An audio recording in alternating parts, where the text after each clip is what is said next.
చూద్దాం. కర్ణాటక కాంగ్రెస్ లో big twist నెలకొంది. నాయకత్వ మార్పుపై ఊహాగానాలు నడుస్తున్న వేళ కీలక పరిణామం చోటు చేసుకుంది. సీఎం మార్పు ఉండొచ్చనే సంకేతాలను బలపరిచేలా ముఖ్యమంత్రి సిద్ధరామయ్య కీలక వ్యాఖ్యలు చేశారు. 5 ఏళ్లు తానే సీఎంగా కొనసాగుతానంటూ ఇంతకాలం పదే పదే చెబుతూ వచ్చిన ఆయన ఒక్కసారిగా స్వరం మార్చినట్లయింది. కాంగ్రెస్ అధిష్టానం నిర్ణయిస్తే 5 ఏళ్లు సీఎంగా కొనసాగుతాను, ఒకవేళ సీఎంను మార్చి తీరాలని అధిష్టానం భావిస్తే అందుకు కట్టుబడి ఉంటానని స్పష్టం చేశారు సిద్ధరామయ్య. నవంబర్ 20వ తేదీన కర్ణాటక రాజకీయాలు వేడెక్కాయి.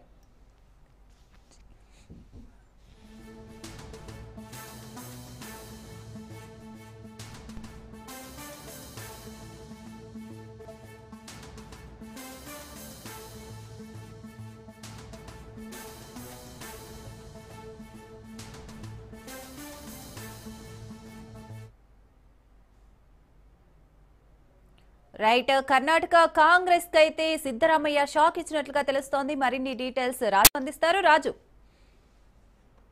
రైట్ శిరీషాగర్, అటు కర్ణాటక రాష్ట్ర రాజకీయాల్లో కాంగ్రెస్ లో కొంత అధికారం ప్రభుత్వంలో సంక్షోభం ఏర్పడినటువంటి పరిస్థితి ఉంది. ప్రస్తుతం సీఎంగా కొనసాగుతున్నటువంటి సిద్ధరామయ్యకు డిప్యూటీ సీఎంగా, అదేవిధంగా కర్ణాటక పీసీసీ ప్రెసిడెంట్గా ఉన్నటువంటి డీకే శివకుమార్ మధ్య ఈ యొక్క రాజకీయ రగడ కొనసాగుతున్నటువంటి పరిస్థితి ఉంది. పవర్ షేరింగ్లో భాగంగా కర్ణాటకలో అధికారంలోకి వచ్చిన తర్వాత పవర్ షేరింగ్ ఒప్పందంలో భాగంగానే సిద్ధరామయ్యకు 2.5 ఏళ్ళు, ఆ తర్వాత 2.5 ఏళ్ళు డీకే శివకుమార్కు సీఎం పీఠం అప్పచెప్తామనేటటువంటి అధిష్టానం ఇచ్చినటువంటి హామీ మేరకే ఈ యొక్క సిద్ధరామయ్యను సీఎంగా మొదట ప్రతిపాదించారు. 2.5 ఏళ్ళు గడిచిన నేపథ్యంలో కూడా అటు డీకే శివకుమార్ మద్దతుదారులంతా కూడా దాదాపు 10 మందికి పైగా ఢిల్లీకి చేరుకున్నటువంటి పరిస్థితి ఉంది. శుక్రవారం నుంచి ఇప్పటి వరకు కూడా ఢిల్లీలో వారు మంతనాలు జరుపుతా ఉన్నారు. అగ్రనేతలను కలిసేందుకు కూడా ప్రయత్నాలు చేస్తున్నటువంటి పరిస్థితి ఉంది.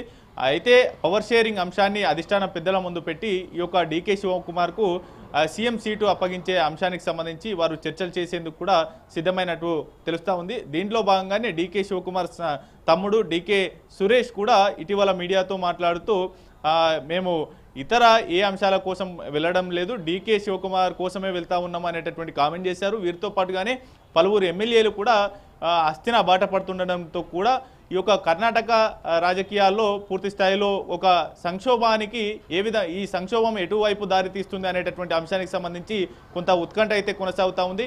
మొన్నటి వరకు కూడా ప్రస్తుతం సీఎంగా కొనసాగుతున్నటువంటి సిద్ధరామయ్య మొన్నటి వరకు తానే ఈ 5 ఏళ్ల పాటు సీఎంగా కొనసాగుతాను, ఎటువంటి రెవల్యూషన్ లేదు, అదేవిధంగా క్రాంతి లేదు, భ్రాంతి లేదు అనేటటువంటి కొట్టివేసే విధంగా మాట్లాడినటువంటి సిద్ధరామయ్య శనివారం సాయంత్రం బెంగళూరులో ఏఐసిసి చీఫ్ మల్లికార్జున ఖర్గేతో భేటీ అయిన అనంతరం మీడియా మిత్రులతో మాట్లాడుతూ కూడా అధిష్టానం ఎటువంటి నిర్ణయం తీసుకున్నా దాన్ని ఏ విధంగా ఎటువంటి నిర్ణయం తీసుకున్నప్పటికీ దాన్ని శిరసావహిస్తాం, తానైనా ఈ యొక్క అధిష్టాన ఇచ్చినటువంటి ఏ విధమైనటువంటి నిర్ణయం తీసుకున్నా వాటిని తాను అదేవిధంగా డీకే శివకుమార్ ఇరువురం కూడా శిరసావహించాల్సి ఉంటుంది అనేటటువంటి కోణంలో మాట్లాడడం కూడా పెద్ద ఎత్తున రాజకీయ వర్గాల్లో దుమారం రేపుతున్నటువంటి పరిస్థితి ఉంది. ఇప్పటి వరకు దాదాపు 2.5 ఏళ్లలో అనేక సార్లు కూడా సీఎం మార్పు ప్రస్తావన రాజకీయాల్లో దుమారం రేగిన నేపథ్యంలో కూడా ఇటువంటి కామెంట్ చేయలేదు సిద్ధరామయ్య. తొలిసారిగా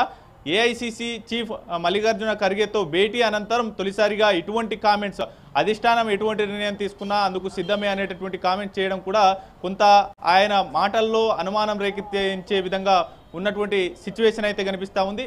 మరోవైపు డీకే శివకుమార్ అటు ఎట్టి పరిస్థితుల్లో తనను సీఎం చేయాలనేటటువంటి పట్టుతో ఉన్నట్లు కూడా మనకు సమాచారం అంతా ఉంది. పూర్తి స్థాయిలో కూడా అటు పూర్తి స్థాయిలో క్యాబినెట్ పునర్వ్యవస్థీకరణతో పాటుగానే 2.5 ఏళ్లు పూర్తి చేసుకున్న నేపథ్యంలో క్యాబినెట్ పునర్వ్యవస్థీకరణతో పాటుగానే సీఎం సీటుకు సంబంధించి కూడా మార్పులు చేర్పులు చేయాలనేటటువంటి అంశానికి సంబంధించి డీకే శివకుమార్ వర్గము పూర్తి స్థాయిలో అధిష్టానాన్ని కోరుతున్నటువంటి పరిస్థితి అయితే కనిపిస్తూ ఉంది. అయితే సిద్ధరామయ్య కూడా మరో ప్రతిపాదనను కూడా అధిష్టానం ముందు పెట్టినట్టు తెలుస్తూ ఉంది. పీసీసీ చీఫ్గా కొనసాగుతున్నటువంటి డీకే శివకుమార్ను కూడా ఇదే సమయంలో తప్పించాలి అనేటటువంటి ప్రతిపాదన అంతర్గతంగా అధిష్టానంతో పెట్టినట్లు కూడా మనకు సమాచారం అంతా ఉంది. ఎప్పటికప్పుడు డీకే శివకుమార్ శిబిరంలోకి ఎమ్మెల్యేల సంఖ్య పెరుగుతున్నట్లుగా కూడా మనకు అందుతున్నటువంటి సమాచారంగా ఉంది. ఓవరాల్గా కర్ణాటక రాష్ట్ర రాజకీయాల్లో ప్రభుత్వానికి సంబంధించి కీలకమైనటువంటి ఈ యొక్క సంప్రదింపులు అధిష్టానంతో జరుగుతున్న నేపథ్యంలో కూడా ప్రతిపక్ష బీజేపీ నేతలు దీనిపైన సెటైర్స్ వేస్తా ఉన్నారు. చిలక జ్యోతిష్యం కూడా చెప్పిస్తున్నటువంటి పరిస్థితి అయితే ఉంది. డీకే శివకుమార్ సీఎం పీఠంపై కూర్చుంటారా, లేదంటే మరోసారి ఈ యొక్క సిద్ధరామయ్యకి అవకాశం అధిష్టానం ఇస్తుందా అనేటటువంటి అంశానికి సంబంధించి కొంత చిలక జ్యోతిష్యం చెప్పించేటటువంటి ఈ యొక్క ఎద్దేవా చేసే విధంగా కూడా ప్రయత్నాలు చేస్తున్నటువంటి పరిస్థితి అయితే కొనసాగుతూ ఉంది. అయితే ఈ యొక్క రాష్ట్రంలో సీఎం పీఠం, కర్ణాటక సీఎం పీఠం ఎవరు దక్కించుకుంటారు, ఎటువంటి మార్పులు చేర్పులు ఉండబోతా ఉన్నాయి, అయితే పవర్ షేరింగ్లో భాగంగా డీకే శివకుమార్కు అప్పగిస్తారా సీఎం సీటు అనేటటువంటి అనుమానాలకు సంబంధించి పూర్తి స్థాయిలో కొంత స్పష్టత అయితే రావాల్సి ఉంది. నిన్న ఖర్గేతో కూడా భేటీ అయ్యారు. ఆ భేటీ తర్వాత కూడా ఖర్గే కూడా కొంత చేతులు ఎత్తేసినటువంటి పరిస్థితి అయితే కనిపిస్తూ ఉంది. విదేశీ పర్యటనలో ఉన్నటువంటి రాహుల్ గాంధీ వచ్చిన తర్వాతే దీనిపైన అంతిమంగా నిర్ణయం తీసుకుంటామనేటువంటి కోణంలో కూడా కామెంట్ చేసినటువంటి పరిస్థితి అయితే కనిపిస్తూ ఉంది. సిరిసాగర్. రైట్, థ్యాంక్ యూ రాజు.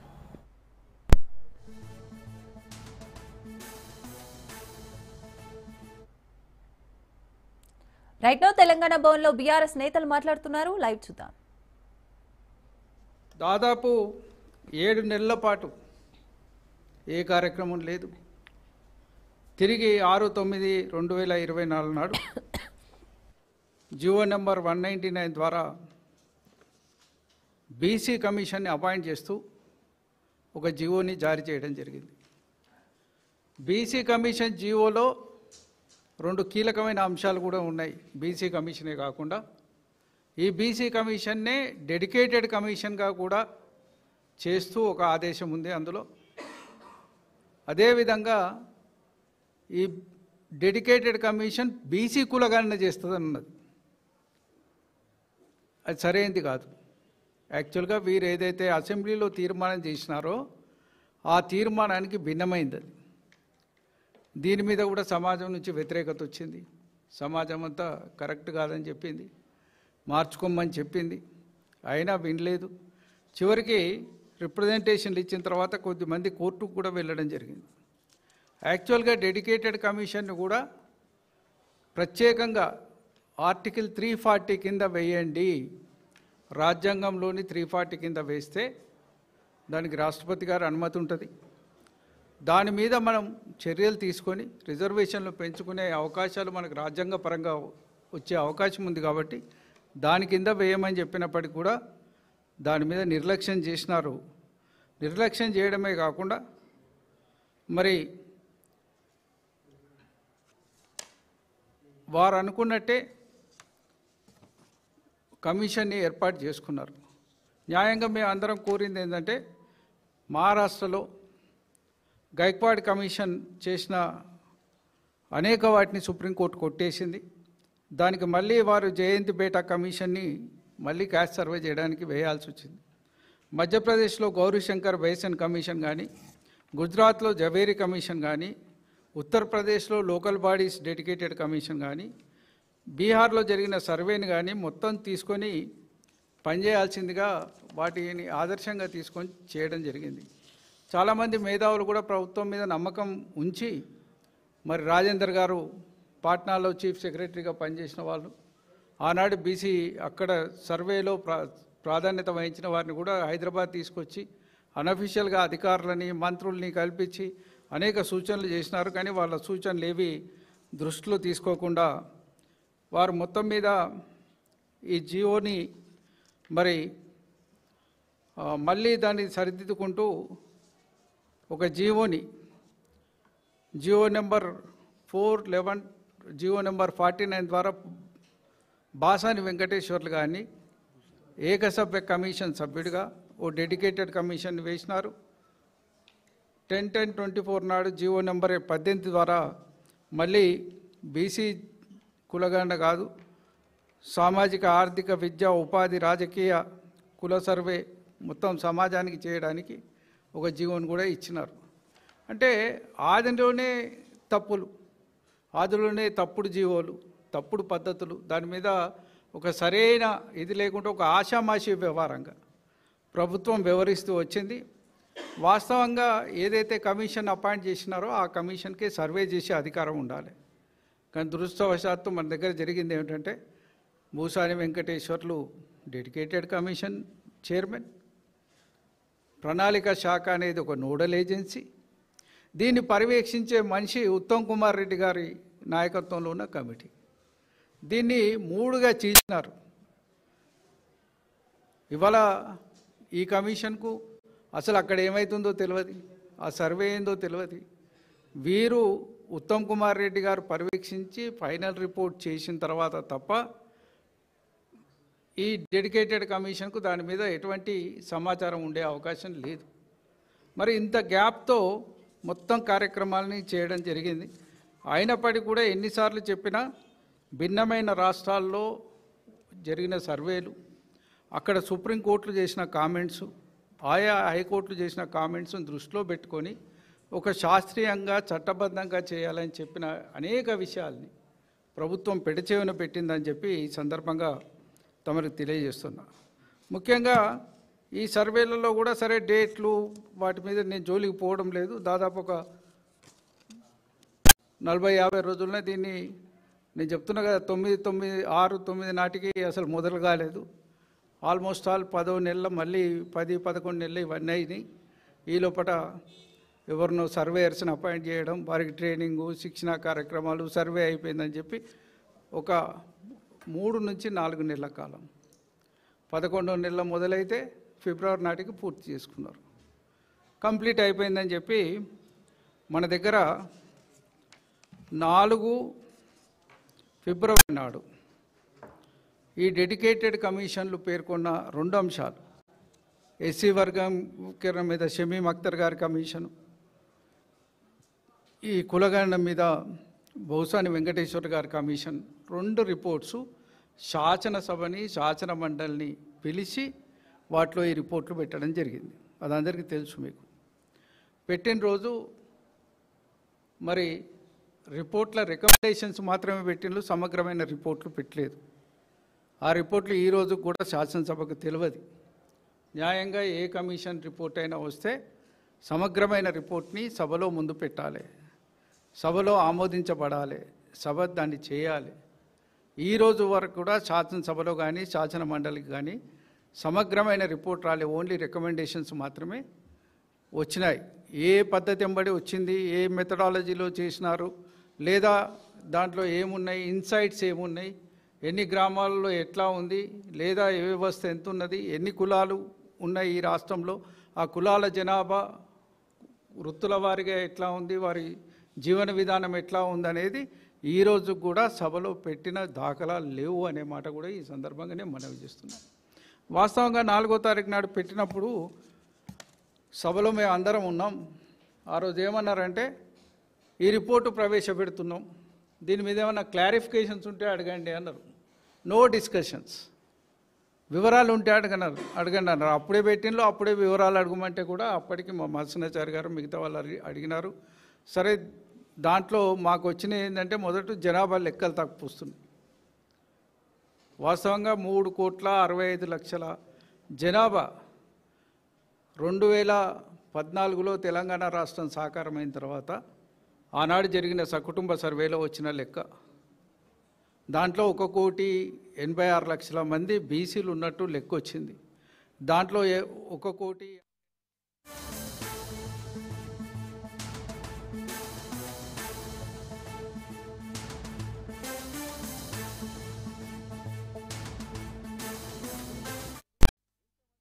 విద్యార్థులు పై చదువులు చదువుకోలేక టీసీలు కాలేజీ యాజమాన్యం ఇవ్వకపోతే ఉద్యోగాలకు అప్లై చేసుకోలేక ఒకవైపు విద్యార్థులందరూ కూడా అయోమయంలో ఉంటే, ఇంకోవైపు రాజకీయ రిజర్వేషన్ పేరు మీద మోసం చేయడం.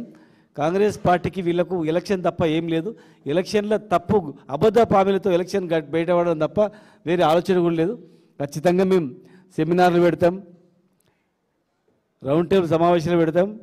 మా వద్దురాజు గారి నాయకత్వంలో మరి పార్లమెంట్లో కూడా మరి వారు ప్రైవేట్ బిల్లు పైన కానీ అక్కడ నాయకులను కలవడానికి కూడా వారి ఆధ్వర్యంలో ఢిల్లీలో కార్యక్రమాలు జరుపుతాం. జిల్లాల వారీగా యూత్ ఆధ్వర్యంలో యువతకు అందరికీ కూడా చేసిన మోసాలపైన జిల్లాల వారీగా రౌండ్ టేబుల్ జరుపుతాం. ప్రజలను చైతన్యవంతులు చేస్తాం. కాంగ్రెస్ చేసిన మోసాన్ని ఎండగడతాం. అన్ని వర్గాలకు చేసింది. ఒక్కటి బీసీ ఎస్సీ ఎస్టీ గాను తెలంగాణ ప్రజల్ని నట్టేట ముంచేసింది. రైతుల నుంచి మొదలుకుంటే అన్ని వర్గాలని, ఒక్క వర్గాన్ని వదిలిపెట్టలేదు. అందరినీ వాళ్ళ చేతిలో ఉండేటువంటి మంత్రి పదవులు ఇయ్యారు 42%, కార్పొరేషన్ చైర్మన్లు ఇయ్యారు 42%. ఒక్క రూపాయి హామీ కానిటువంటి అనేక అంశాలు ఉన్నాయి.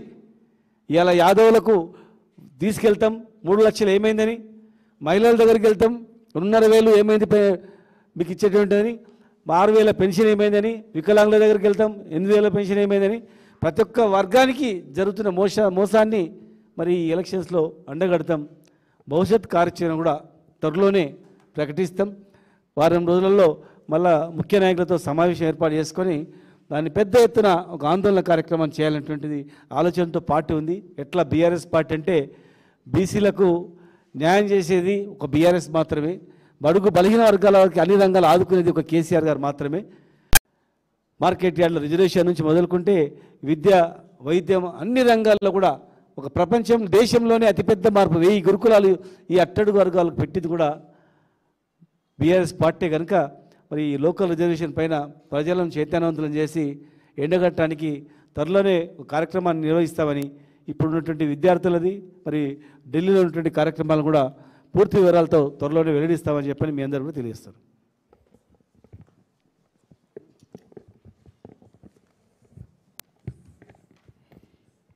అందరికీ నమస్కారం. ఈరోజు ముఖ్యంగా మా బీసీ సోదరులందరం కూడా ఈరోజు కలుసుకోవడం జరిగింది. కాంగ్రెస్ పార్టీ కామారెడ్డి డిక్లరేషన్లో ఇచ్చినటువంటి 42% రిజర్వేషన్తో పాటు అనేక హామీలు 56 హామీలు ఇచ్చారు బీసీల పైన. దాంట్లో ముఖ్యంగా 42% బీసీ రిజర్వేషన్లు, విద్యలో 42, ఉపాధిలో కూడా 42, కాంట్రాక్టులలో కూడా 42% ఇస్తా అని చెప్పారు. బడ్జెట్లో కూడా ఏటా 20,000 కోట్ల రూపాయలు పెడతా అని చెప్పారు. 5 సంవత్సరాల్లో 1,00,000 కోట్ల బడ్జెట్ పెడతా అని చెప్పారు. ఏ ఒక్క హామీ కూడా అమలు చేయలేదు. పైగా మీరు చేసే ప్రయత్నం ఎట్లుందంటే, బాలీవుడ్ దిగ్గజ నటుడు ధర్మేంద్ర ఇక లేరు. ముంబైలోని తన నివాసంలో చికిత్స పొందుతూ తుది శ్వాస విడిచారు. కొంతకాలంగా గుండె సంబంధిత సమస్యలతో ఆయన ఇబ్బంది పడుతున్నారు. కొద్ది రోజుల క్రితం ముంబైలోని ఓ ప్రముఖ ఆసుపత్రిలో ధర్మేంద్ర చికిత్స పొందుతుండగా తన ఆరోగ్యం మరింత క్షీణించడంతో కుటుంబ సభ్యులు ఇంటికి తీసుకెళ్లారు. ఇంటి వద్దే వైద్యుల పర్యవేక్షణలో ఆయన ఉన్నారు. అయితే పరిస్థితి విషమించడంతో ధర్మేంద్ర మరణించారు. 300కు పైగా చిత్రాల్లో నటించిన ఆయన యాక్షన్ కింగ్ గా, బాలీవుడ్ హీమ్యాన్ గా గుర్తింపు దక్కించుకున్నారు.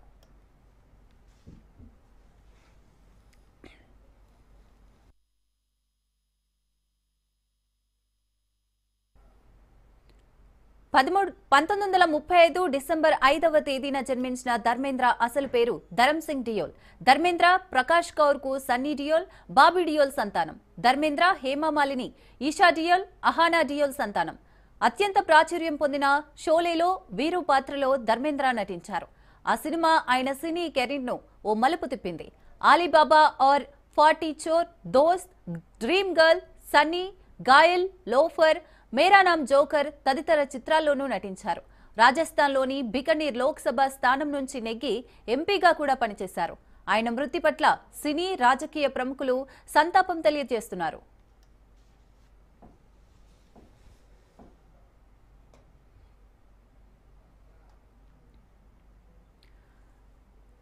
ధర్మేంద్ర మృతికి సంబంధించి మరిన్ని అప్డేట్స్ మా ప్రతినిధి సంపత్ అందిస్తారు. సంపత్,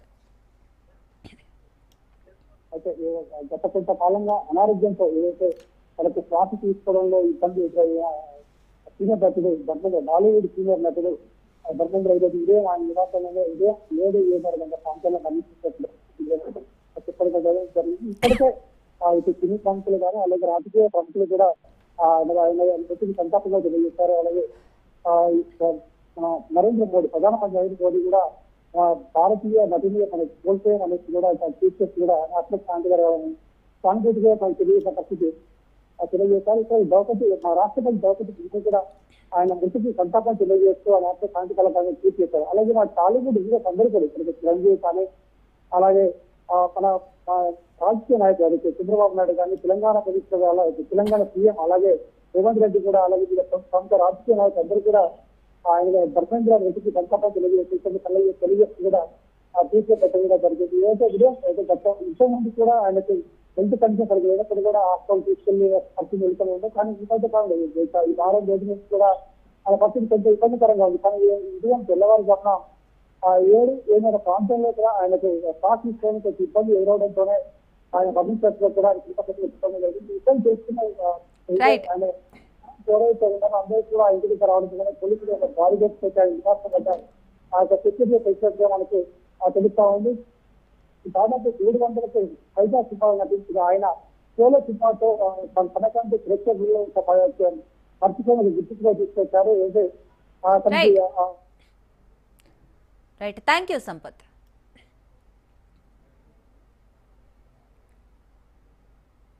ఉక్రెయిన్ నాయకత్వంపై అమెరికా అధ్యక్షుడు డొనాల్డ్ ట్రంప్ తీవ్ర విమర్శలు చేశారు. ఉక్రెయిన్ రష్యా మధ్య యుద్ధం ముగించడానికి తాము చేస్తున్న ప్రయత్నాలకు కీవ్ అసలు కృతజ్ఞత చూపించలేదని ట్రంప్ దుయ్యబట్టారు. జెనీవా వేదికగా అమెరికా ప్రతిపాదిత శాంతి ఒప్పందంపై చర్చలు జరుగుతున్న సమయంలో ఆయన వ్యాఖ్యలు దుమారం రేపుతున్నాయి. మరోసారి జెలెన్స్కీతో శాంతి ప్రణాళికను ఒప్పించేందుకు ఒత్తిడి చేయడం మొదలుపెట్టారు. అందుకే ఉక్రెయిన్ ప్రభుత్వానికి కొంచెం కూడా కృతజ్ఞత లేదంటూ ట్రూత్లో పోస్ట్ చేశారు. మరోవైపు ఆంక్షలు ఉన్న ఐరోపా దేశాలు రష్యా నుంచి చమురు కొనుగోలు చేస్తూనే ఉన్నాయని ఆరోపించారు. తాను అధికారంలో ఉంటే ఉక్రెయిన్ రష్యా యుద్ధం అసలు జరిగేదే కాదన్నారు ట్రంప్.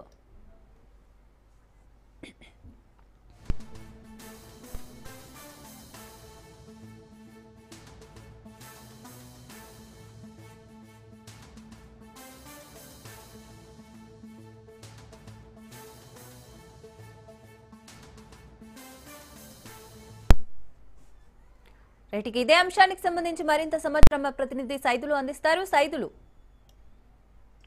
అమెరికా అధ్యక్షుడు డొనాల్డ్ ట్రంప్ మరోసారి ఉక్రెయిన్ అధ్యక్షుడు జెలెన్స్కీతో శాంతి ప్రణాళికను ఒప్పించేందుకు ఒత్తిడి చేయడం మొదలు పెట్టారని చెప్పేసి కూడా మనకి తెలుస్తుంది. దీనిలో భాగంగా ఆయన ఉక్రెయిన్ ప్రభుత్వానికి కొంచెం కూడా కృతజ్ఞత లేదు అంటూ తన యొక్క సోషల్ మీడియాలో పోస్టు చేశారు. మరోవైపు ఆంక్షలు ఉన్నటువంటి ఐరోపా దేశాలు రష్యా నుంచి పెద్ద ఎత్తున చమురు కొనుగోలు చేస్తూనే ఉన్నాయని ఆయన దుయ్యబట్టారు. తాను అధికారంలో ఉంటే ఉక్రెయిన్ రష్యా యుద్ధం అసలు జరిగేదే కాదని చెప్పేసి కూడా ట్రంప్ అంటున్నారు.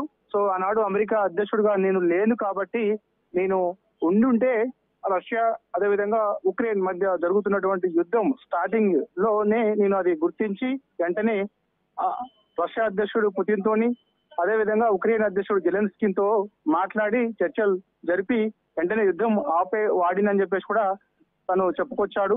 సో అందుకు ఆనాడు నేను అమెరికా అధ్యక్షుడు పదవిలో లేను, సో ఇప్పుడు ఉన్నాను కాబట్టి సో శాంతి చర్చలు చేసేందుకు నేను శాయశక్తులా కృషి చేస్తున్నానని చెప్పేసి కూడా ఆయన అంటున్నారు. కాబట్టి పోస్టు ఇప్పుడే వైరల్ గా మారింది. ట్రంప్ ఈ విధంగా వ్యాఖ్యలు చేసినటువంటి పోస్టు వైరల్ గా మారింది.